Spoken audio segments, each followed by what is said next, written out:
Bonjour à tous et bienvenue dans un nouveau numéro de Mon Parcours Britannique, le podcast qui vous fait découvrir les parcours inspirants d'étudiants internationaux au Royaume-Uni.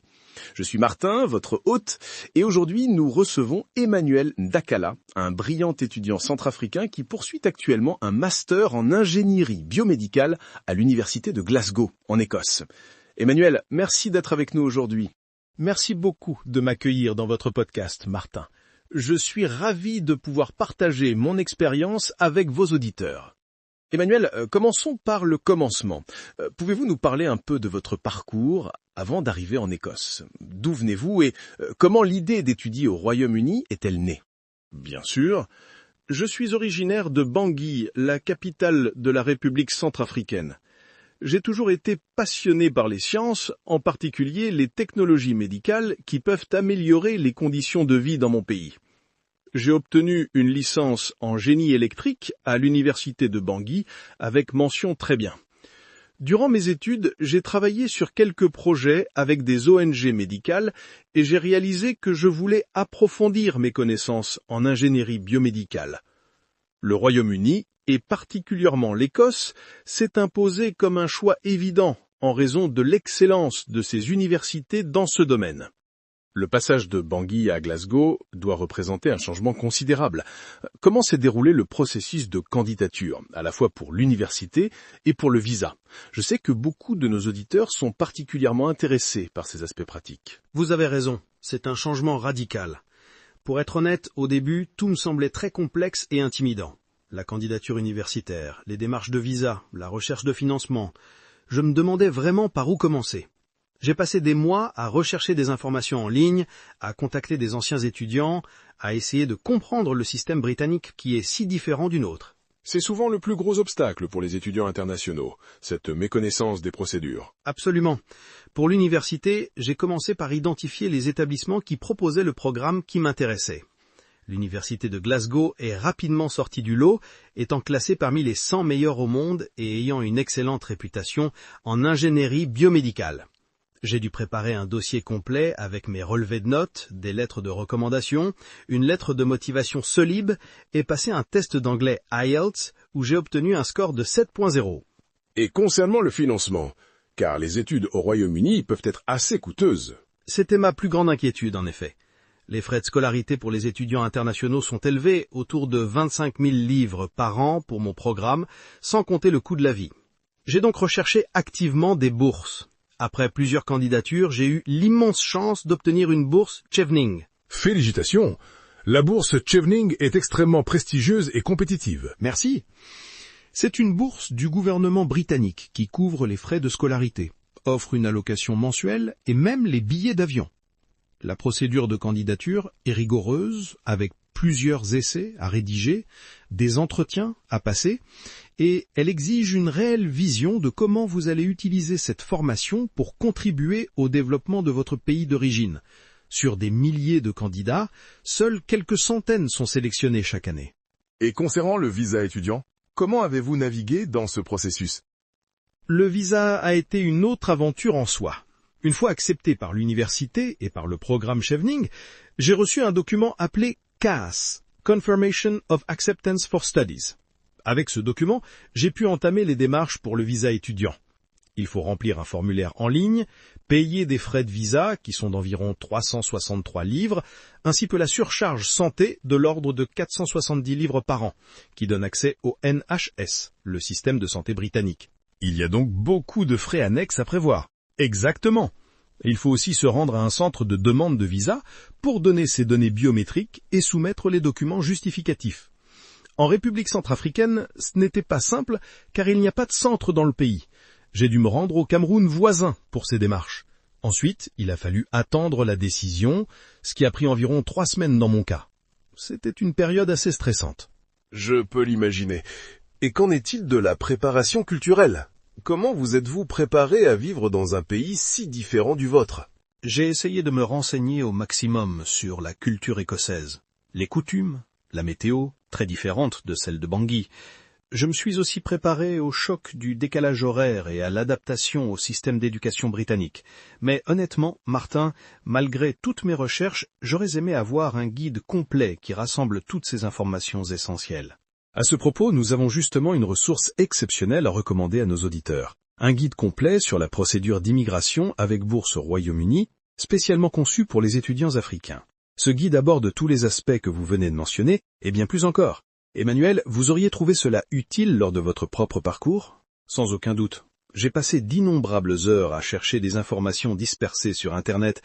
Un guide qui centralise toutes les étapes, des candidatures universitaires à la recherche de bourse, en passant par les démarches de visa et la préparation culturelle, aurait été un gain de temps et d'énergie considérable. Je le recommanderais vivement à tous les étudiants qui envisagent de venir étudier au Royaume-Uni. Chers auditeurs, vous pouvez vous procurer ce guide indispensable pour seulement 49,99 €. Une somme modique comparée aux milliers d'euros que coûtent généralement les études au Royaume-Uni. Et un investissement judicieux pour maximiser vos chances de succès. Nous mettrons le lien dans la description des podcasts. Mais revenons à votre histoire, Emmanuel. Comment se sont passés vos premiers jours en Écosse? Les premiers jours ont été un mélange d'excitation et d'appréhension. Le voyage a été long, avec plusieurs escales. En arrivant à l'aéroport de Glasgow, j'ai été surpris par l'efficacité du contrôle aux frontières. Grâce à mon visa en règle et à ma lettre d'acceptation de l'université, tout s'est bien passé. L'université avait organisé un service d'accueil pour les étudiants internationaux, ce qui a grandement facilité mon arrivée. J'ai été conduit à ma résidence universitaire, qui se trouve dans le quartier du West End de Glasgow, près du campus principal.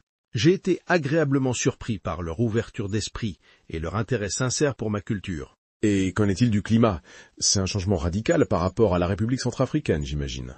Oh oui, j'ai quitté les 30 degrés de Bangui pour arriver dans un Glasgow à 10 degrés et pluvieux. C'était un choc thermique considérable. Les hivers sont particulièrement difficiles, avec des journées très courtes où le soleil se couche vers 15h30. Mais j'ai fini par m'habituer et même apprécier certains aspects de ce climat. Il y a quelque chose de magique à voir la ville sous la neige, ou à profiter de ces longues soirées d'été où il fait jour jusqu'à presque 22 heures. Parlons un peu de vos études. Comment se déroule-t-elle à l'université de Glasgow? Mon programme de master en ingénierie biomédicale est intense, mais passionnant. Les cours sont très axés sur la pratique et l'innovation. J'ai accès à des laboratoires de pointe où nous travaillons sur des projets concrets, comme le développement de prothèses intelligentes ou de dispositifs médicaux connectés. Les professeurs sont des experts dans leur domaine et très accessibles. Ce qui me plaît particulièrement, c'est l'accent mis sur les applications dans les pays en développement. Je travaille actuellement sur un projet de dispositif médical à faible coût qui pourrait être déployé dans les zones rurales de mon pays. C'est fascinant. Comment se passe l'intégration avec les autres étudiants? L'université compte des étudiants de plus de 140 pays, ce qui crée une atmosphère vraiment internationale. J'ai rencontré des personnes de tous les continents, ce qui est une richesse incroyable.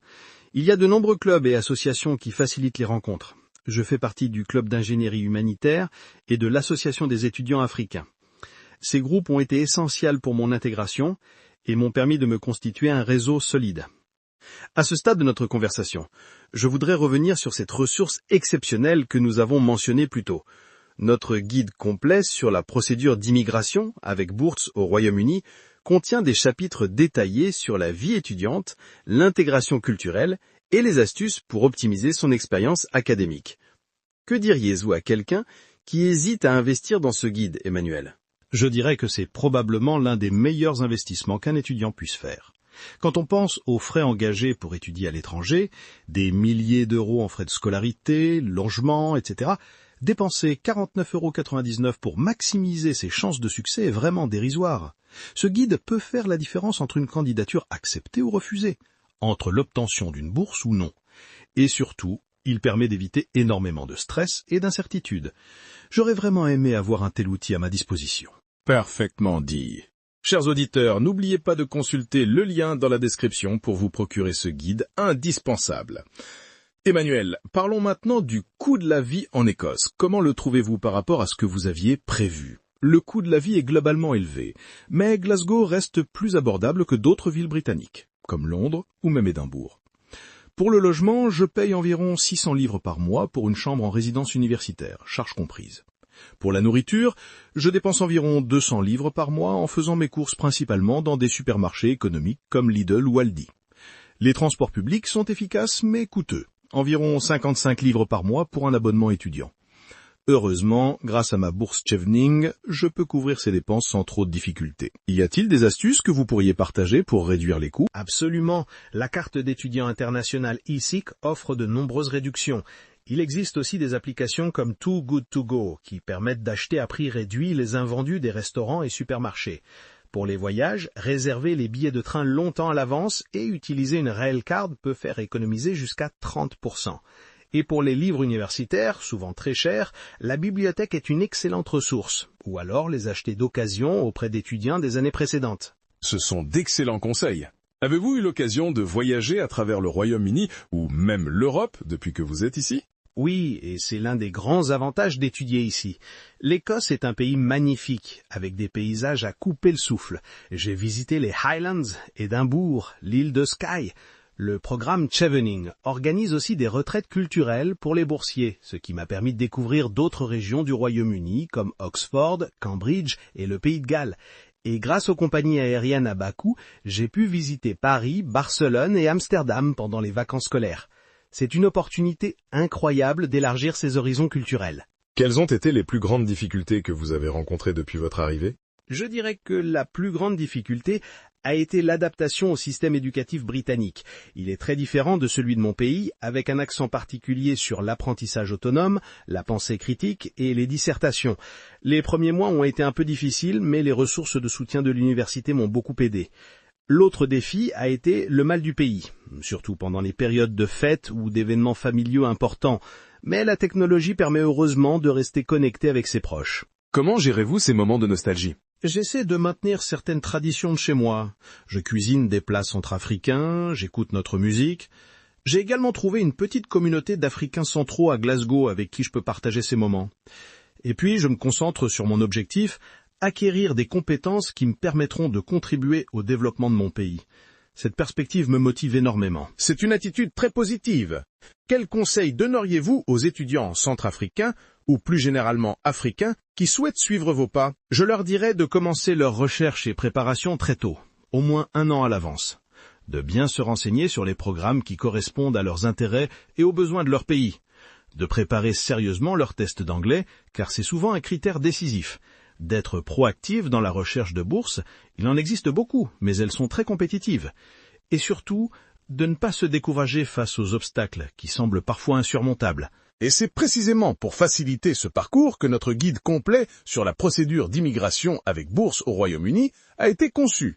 Il contient des chapitres détaillés sur l'identification des bourses adaptées à votre profil, des modèles de lettres de motivation qui ont fait leurs preuves, des témoignages d'étudiants qui ont réussi, et bien plus encore.